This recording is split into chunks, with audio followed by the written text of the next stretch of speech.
Dans le paysage financier d'un entrepreneur ou même d'un particulier apparaissent les monnaies alternatives. À quoi ça sert? Quel est l'intérêt quand on crée son entreprise d'y avoir recours? C'est une grande discussion de fond qu'on va aborder avec les initiateurs de la monnaie Léman. Une discussion tout à fait intéressante.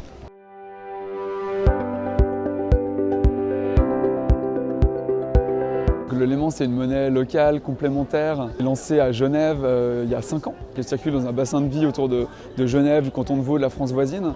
Et donc son objectif, il est pour relocaliser l'activité économique et donc de mettre en relation les entreprises, des consommateurs, des collectivités publiques pour que finalement elles échangent plus entre elles au niveau très local dans les circuits courts et donc ça a pour conséquence en fait de faire moins de transport et donc moins d'externalités négatives au niveau environnemental, donc typiquement du CO2. Puis finalement c'est aussi une monnaie qui est durable, qui est éthique, c'est-à-dire qu'elle a une charte en fait sociale et environnementale où les entreprises qui rejoignent en fait ce réseau s'engagent à améliorer leurs pratiques environnementales et sociales au regard de la transition écologique.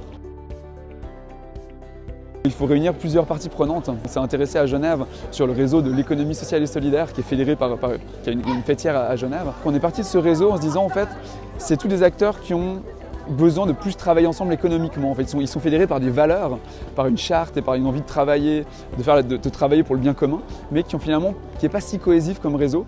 Et donc, on a réuni ces entreprises-là. On a actuellement 500 entreprises qui acceptent le Léman dans la région. Il faut aussi les collectivités publiques qui peuvent du coup accepter les impôts, les redistribuer. C'est tout l'intérêt aussi de l'appel qu'on a lancé avec ZEP cette année, ne recommençons pas comme avant. Faisons que le canton de Genève en fait, accepte les impôts, puisse expérimenter un revenu de base aussi pour la relance économique, qu'elle soit locale et durable. Et puis troisièmement, c'est vraiment les individus, c'est les consommateurs, les gens qui reçoivent leur salaire aussi. Comment est-ce qu'on peut leur amener du coup un effet label? C'est-à-dire qu'ils savent quand ils dépensent une monnaie pareille, ils savent qu'elle va être utilisée localement par les entreprises ensuite et les collectivités. Alors le fait que le Léman soit transfrontalier, c'est la volonté de partir d'une réalité économique qui est un bassin de vie transfrontalier où on a énormément d'échanges économiques des deux côtés de la frontière. C'est clair que ça amène de la complexité. Il y a deux systèmes juridiques différents, il y a deux réalités aussi administratives, notamment comptables différentes. C'est clair que ça amène des difficultés, notamment au niveau des taux de change, au niveau de la gouvernance en fait, mais c'est plutôt une richesse qui a permis du coup analyser dans les deux pays en fait, le droit monétaire notamment, les relations aux organes de régulation qui sont la FINMA ou la CPR. Et donc ça amène plutôt une richesse, je dirais, au niveau du développement du projet, même si c'est plus de travail, c'est clair. Quand on a lancé le Léman en 2015, c'était un moment assez particulier. En septembre 2015, 1 franc suisse est égal à 1 euro. Ensuite, ça n'a pas pu durer, c'est-à-dire qu'il y a eu un décalage assez progressif en fait, du taux de change entre le franc suisse et l'euro. Et donc là, on était obligé à un moment donné quand même d'indexer le Léman sur une des deux monnaies. Donc c'était un Léman égale 1 franc suisse égale équivalent en euros. On est arrivé cette année à dire en fait, aussi pour les questions de tourisme d'achat, on veut un Léman France et un Léman suisse qui font partie de cette communauté de paiement mais qui sont deux outils monétaires séparés qu'on peut changer avec le taux de change au cours du jour pour en fait dépasser cette complexité monétaire. Alors en 5 ans, on a eu pas mal de phases différentes. On a eu une forte phase de mobilisation citoyenne au début. Ensuite, on a eu une phase plutôt de consolidation, disons, du premier cercle de réseau économique. S'assurer qu'on avait assez d'entreprises, qu'on avait vraiment un premier cercle d'entreprises, même s'il n'est pas suffisant, mais on peut dépenser dans tous les domaines d'activité nécessaires. Et ensuite, on a eu une troisième phase, ça a été le développement de l'outil électronique. On s'est assez vite rendu compte qu'on devait avoir une monnaie électronique parce qu'en fait en papier ça ne suffit pas et donc c'est ce qui a permis, ce qui était aussi l'objectif depuis le début, d'arriver vers le crédit mutualisé dont on pourra parler après, donc de pouvoir en fait avoir un outil en blockchain qui permet de faire des échanges par le smartphone, par la web app. Et ensuite on arrive dans un moment maintenant où on a un besoin de changement d'échelle et on a besoin en fait de se rapprocher des collectivités publiques pour qu'on ait suffisamment en fait de ressources et de relais pour qu'en fait on puisse passer des 500 entreprises qu'on est aujourd'hui dans le réseau plutôt à 5 ou 10 000 et qu'on ait vraiment tous les biens et services dans tous les quartiers qui puissent être accessibles en Léman. Et ça c'est vraiment une nécessité pour les prochains mois, les prochaines années qu'on doit faire. Si on est sur cette troisième étape, on doit arriver à ça.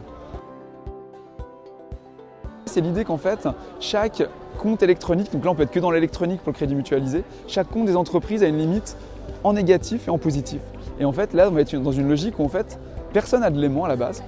Mais en fait, c'est quand il y a un échange de biens et de services. Par exemple, un bar qui achète du sirop. En fait, ces 500 Léman de coût du sirop, en fait, il va faire que le bar va descendre à moins 500 et le producteur de sirop va monter à plus 500. En fait, c'est l'échange de sirop qui a produit en fait, une mesure de l'échange par un outil monétaire qui est en l'occurrence le Léman et qui permet du coup en fait, d'avoir le bar qui est à moins 500 et du coup qui va pouvoir accepter des gens qui vont venir boire du sirop ou des bières ou d'autres choses et qui va remonter en Léman.